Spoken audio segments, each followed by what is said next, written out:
ವೀಕ್ಷಕರೆಲ್ಲರಿಗೂ ಸಾಪ್ತಾಹಿಕ ಭವಿಷ್ಯವಾಣಿ ವಿಶೇಷ ಕಾರ್ಯಕ್ರಮಕ್ಕೆ ಸ್ವಾಗತ. ಸ್ನೇಹಿತರೆ, ಫೆಬ್ರವರಿ 26 ರಿಂದ ಮಾರ್ಚ್ 3 ರವರೆಗಿನ ಮಕರ ರಾಶಿಯವರ ಭವಿಷ್ಯವನ್ನು ತಿಳಿದುಕೊಳ್ಳೋಣ.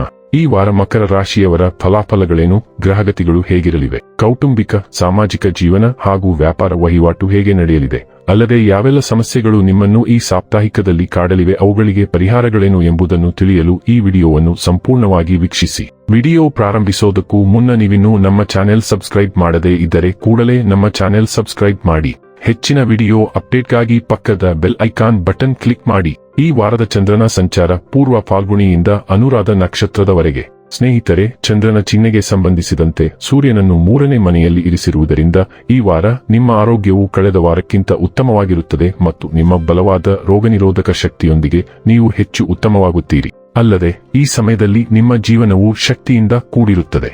ಚಂದ್ರನ ಚಿಹ್ನೆಗೆ ಸಂಬಂಧಿಸಿದಂತೆ 2ನೇ ಮನೆಯಲ್ಲಿ ಶನಿಯು ನೆಲೆಗೊಂಡಿರುವ ಕಾರಣ ನಿಮ್ಮ ರಾಶಿಚಕ್ರ ಚಿಹ್ನೆಯ ಸ್ಥಳೀಯರಿಗೆ ಹಣಕ್ಕೆ ಸಂಬಂಧಿಸಿದ ವಿಷಯಗಳು ಈ ವಾರ ನಿಮಗೆ ಲಾಭದಾಯಕ ಫಲಿತಾಂಶಗಳನ್ನು ತರುತ್ತವೆ. ನಿಮ್ಮ ಹಣಕಾಸಿನ ಪರಿಸ್ಥಿತಿಗಳು ಉತ್ತಮವಾಗಿರುತ್ತವೆ ಮತ್ತು ಅದೇ ಸಮಯದಲ್ಲಿ ಯಾವುದೇ ಆರ್ಥಿಕ ನಿರ್ಧಾರವನ್ನು ತೆಗೆದುಕೊಳ್ಳಲು ಇದು ಸೂಕ್ತ ಸಮಯವಾಗಿರುತ್ತದೆ. ಕುಟುಂಬ ಜೀವನದಲ್ಲಿ ಅನುಕೂಲಕರ ಫಲಿತಾಂಶಗಳನ್ನು ಹೊಂದುವ ಸಾಧ್ಯತೆಗಳಿವೆ ಮತ್ತು ಮಗುವಿನ ಜನನದ ಸಾಧ್ಯತೆ ಇದೆ. ಇದು ಕುಟುಂಬದಲ್ಲಿ ಸಮೃದ್ಧಿಯನ್ನು ತರುತ್ತದೆ ಮತ್ತು ಪರಸ್ಪರ ಸಂತೋಷ ಇರುತ್ತದೆ. ಈ ವಾರ ನಿಮ್ಮ ಯಾವುದೇ ಎದುರಾಳಿಯು ನಿಮ್ಮ ವಿರುದ್ಧ ಯೋಜನೆ ಮಾಡಬಹುದು ಮತ್ತು ಸಂಚು ಮಾಡಬಹುದು. ಆದ್ದರಿಂದ ಪ್ರತಿಯೊಂದು ಸಂದರ್ಭದಲ್ಲೂ ನಿಮ್ಮ ಕಣ್ಣು ಮತ್ತು ಕಿವಿಗಳನ್ನು ತೆರೆದಿಟ್ಟು ನೀವು ಕೆಲಸ ಮಾಡಬೇಕಾಗುತ್ತದೆ. ಮೊದಲಿನಿಂದಲೂ ಜಾಗರೂಕರಾಗಿರಿ. ಈ ವಾರ ವಿದ್ಯಾರ್ಥಿಗಳ ವೃತ್ತಿ ಜೀವನದ ಗ್ರಾಫ್ ಎತ್ತರವನ್ನು ಮುಟ್ಟುತ್ತದೆ, ಆದರೆ ನೀವು ಪಡೆಯುವ ಯಶಸ್ಸು ನಿಮ್ಮ ಅಹಂಕಾರದ ಬೆಳವಣಿಗೆಗೆ ಪ್ರಮುಖ ಕಾರಣವಾಗುತ್ತದೆ. ಈ ಕಾರಣದಿಂದಾಗಿ ನಿಮ್ಮ ಸ್ವಭಾವದಲ್ಲಿ ಅಹಂಕಾರಗಳು ಕಾಣಿಸಿಕೊಳ್ಳಬಹುದು. ಅಂತಹ ಪರಿಸ್ಥಿತಿಯಲ್ಲಿ ನಿಮ್ಮ ಬಗ್ಗೆ ಯಾವುದೇ ತೀರ್ಮಾನಕ್ಕೆ ಬರುವುದನ್ನು ತಪ್ಪಿಸಿ. ನೀವು ಇತರ ಇಚ್ಛೆಗೆ ಹೆಚ್ಚಿನ ಪ್ರಾಮುಖ್ಯತೆಯನ್ನು ನೀಡಿ ನಿಮ್ಮ ಸ್ವಂತ ಸಂತೋಷವನ್ನು ಮರೆತು ಬಿಡುವ ಸಾಧ್ಯತೆ ಇದೆ. ಈ ತಪ್ಪು ಮಾಡಲು ಹೋಗಬೇಡಿ. ಈ ಅವಧಿಯಲ್ಲಿ ನಿಮ್ಮ ಪೋಷಕರೊಂದಿಗಿನ ನಿಮ್ಮ ಸಂಬಂಧವು ಇನ್ನಷ್ಟು ಬಲಗೊಳ್ಳುತ್ತದೆ. ನಿಮ್ಮ ಪ್ರಮುಖ ನಿರ್ಧಾರಗಳಲ್ಲಿ ನೀವು ಅವರ ಬೆಂಬಲವನ್ನು ಪಡೆಯುತ್ತೀರಿ. ನೀವು ಅವಿವಾಹಿತರಾಗಿದ್ದರೆ ಮತ್ತು ನಿಮ್ಮ ಅಪೇಕ್ಷಿತ ಜೀವನ ಸಂಗಾತಿಯನ್ನು ಹುಡುಕುತ್ತಿದ್ದರೆ ತಕ್ಕ ಜೋಡಿ ಸಿಗಲಿದೆ. ನಿಮಗೆ ಒಳ್ಳೆಯ ಮದುವೆಯ ಪ್ರಸ್ತಾಪವಿರಬಹುದು. ನೀವು ಪ್ರೇಮ ವಿವಾಹವನ್ನು ಹೊಂದಲು ಬಯಸಿದರೆ ನಿಮ್ಮ ಸಂಬಂಧಕ್ಕೆ ಕುಟುಂಬದವರು ಒಪ್ಪಿಗೆ ನೀಡುವ ಸೂಚನೆಯಿದೆ. ಹಣದ ವಿಷಯದಲ್ಲಿ ನೀವು ಉತ್ತಮ ಫಲಿತಾಂಶಗಳನ್ನು ಪಡೆಯುತ್ತೀರಿ. ನೀವು ಹೊಸ ಆದಾಯದ ಮೂಲವನ್ನು ಪಡೆಯಬಹುದು. ಶೀಘ್ರದಲ್ಲೇ ನೀವು ಎಲ್ಲಾ ಸಾಲಗಳಿಂದ ಪರಿಹಾರವನ್ನು ಪಡೆಯುತ್ತೀರಿ. ಈ ಅವಧಿಯಲ್ಲಿ ಉದ್ಯೋಗಸ್ಥರು ತಮ್ಮ ಪ್ರತಿಭೆಯನ್ನು ಪ್ರದರ್ಶಿಸಲು ಸುವರ್ಣಾವಕಾಶವನ್ನು ಪಡೆಯಬಹುದು. ವ್ಯಾಪಾರಿಗಳು ದೊಡ್ಡ ಲಾಭವನ್ನು ನಿರೀಕ್ಷಿಸುತ್ತಿದ್ದರೆ ನೀವು ನಿರಾಶೆಗೊಳ್ಳಬಹುದು. ಆರೋಗ್ಯಕ್ಕೆ ಸಂಬಂಧಿಸಿದ ಚಿಂತೆಗಳು ದೂರವಾಗಲಿದೆ.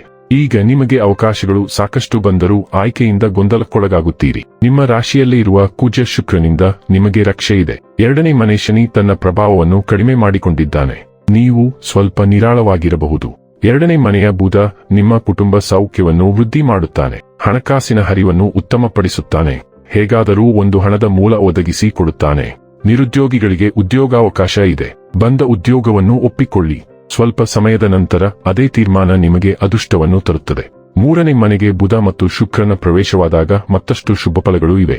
ನಿಮ್ಮ ಈಗಾಗಲೇ ಹಣಕಾಸು ಮೌಲ್ಯಗಳು ಮತ್ತು ಸ್ವಮೌಲ್ಯದಲ್ಲಿದೆ ಮತ್ತು 2ನೇ ಮನೆಗೆ ಶುಕ್ರ ಪ್ರವೇಶದಿಂದ ಹಣಕಾಸಿನ ವಿಷಯಗಳಿಗೆ ಸಂಬಂಧಿಸಿದಂತೆ ನೀವು ಕೆಲವು ಒಳ್ಳೆಯ ಸುದ್ದಿಗಳನ್ನು ಪಡೆಯುತ್ತೀರಿ. ಮಂಗಳವು ಶಕ್ತಿಯನ್ನು ಚುಚ್ಚುತ್ತದೆ ಮತ್ತು ಹಣಕಾಸಿನ ಅನ್ವೇಷಣೆಗಳಿಗೆ ಚಾಲನೆ ನೀಡುತ್ತದೆ. ಸಂಪನ್ಮೂಲಗಳನ್ನು ನಿರ್ವಹಿಸುವಲ್ಲಿ ಮತ್ತು ಹಣಕಾಸಿನ ಗುರಿಗಳನ್ನು ಅನುಸರಿಸುವಲ್ಲಿ ದೃಢವಾದ ಕ್ರಮವನ್ನು ತೆಗೆದುಕೊಳ್ಳಲು ವ್ಯಕ್ತಿಗಳನ್ನು ಪ್ರೇರೇಪಿಸುತ್ತದೆ. ಈ ಸಾಗಣೆಯು ವಸ್ತು ಭದ್ರತೆ ಮತ್ತು ಸಮೃದ್ಧಿಯ ಬಯಕೆಯನ್ನು ಹುಟ್ಟುಹಾಕುತ್ತದೆ. ಗಳಿಕೆ ಮತ್ತು ಖರ್ಚು ವಿಷಯಗಳಲ್ಲಿ ದಿಟ್ಟ ನಿರ್ಧಾರಗಳನ್ನು ಪ್ರೇರೇಪಿಸುತ್ತದೆ.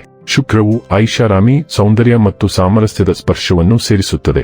ಆದ್ದರಿಂದ ನೀವು ಯಾರೊಬ್ಬರಿಂದ ಕೆಲವು ಉಡುಗೊರೆಗಳನ್ನು ನಿರೀಕ್ಷಿಸಬಹುದು ಅಥವಾ ಅವರು ಬಂದು ನಿಮ್ಮನ್ನು ಮೆಚ್ಚುತ್ತಾರೆ. ನಿಮ್ಮ ವೃತ್ತಿ ಜೀವನವನ್ನು ಮರು ಮೌಲ್ಯಮಾಪನ ಮಾಡುವ ಸಮಯ ಅಥವಾ ಹೊಸ ಉದ್ಯೋಗಾವಕಾಶಗಳು ಕಂಡುಬರುತ್ತವೆ. ನಿಮ್ಮ 3ನೇ ಮನೆ ಸಂವಹನ ಮತ್ತು ಮಾನಸಿಕ ಚಟುವಟಿಕೆಯು ಸೂರ್ಯ ಮತ್ತು ಬುಧದ ಸಾಗಣೆಯಿಂದ ಸಕ್ರಿಯಗೊಳ್ಳುತ್ತದೆ. ಸೂರ್ಯನು ಈ ಪ್ರದೇಶವನ್ನು ಬೆಳಗಿಸುತ್ತಾನೆ, ಅದನ್ನು ಚೈತನ್ಯ ಮತ್ತು ಸ್ವಯಂ ಅಭಿವ್ಯಕ್ತಿಯ ಬಯಕೆಯಿಂದ ತುಂಬಿಸುತ್ತಾನೆ. ನಿಮ್ಮ ಆಲೋಚನೆಗಳು ಮತ್ತು ಆಲೋಚನೆಗಳನ್ನು ಇತರರೊಂದಿಗೆ ಹಂಚಿಕೊಳ್ಳಲು ನೀವು ಸಿದ್ಧರಾಗಿರುತ್ತೀರಿ. ಉತ್ಸಾಹಭರಿತ ಸಂಭಾಷಣೆಗಳಲ್ಲಿ ತೊಡಗುತ್ತೀರಿ ಮತ್ತು ಬೌದ್ಧಿಕ ಪ್ರಚೋದನೆಯನ್ನು ಬಯಸುತ್ತೀರಿ. ಈ ಸಾಗಣೆಯು ನೆಟ್ವರ್ಕಿಂಗ್, ಸಣ್ಣ ಪ್ರವಾಸಗಳು ಮತ್ತು ಕಲಿಕೆಯ ಪ್ರಯತ್ನಗಳನ್ನು ತರುತ್ತದೆ. ಜೊತೆಗೆ ಒಡಹುಟ್ಟಿದವರು, ನೆರೆಹೊರೆಯವರು ಮತ್ತು ಪರಿಚಯಸ್ಥರೊಂದಿಗೆ ಕೆಲವು ಸಂಪರ್ಕಗಳನ್ನು ತರುತ್ತದೆ. ಬುಧದ ಉಪಸ್ಥಿತಿಯು ಸಂವಹನಕ್ಕೆ ಬುದ್ಧಿ, ಹೊಂದಿಕೊಳ್ಳುವಿಕೆ ಮತ್ತು ಕುತೂಹಲದ ಸ್ಪರ್ಶವನ್ನು ಸೇರಿಸುತ್ತದೆ, ಸ್ಪಷ್ಟತೆಯನ್ನು ಹೆಚ್ಚಿಸುತ್ತದೆ ಮತ್ತು ಮಾಹಿತಿಯ ವಿನಿಮಯವನ್ನು ಸುಗಮಗೊಳಿಸುತ್ತದೆ.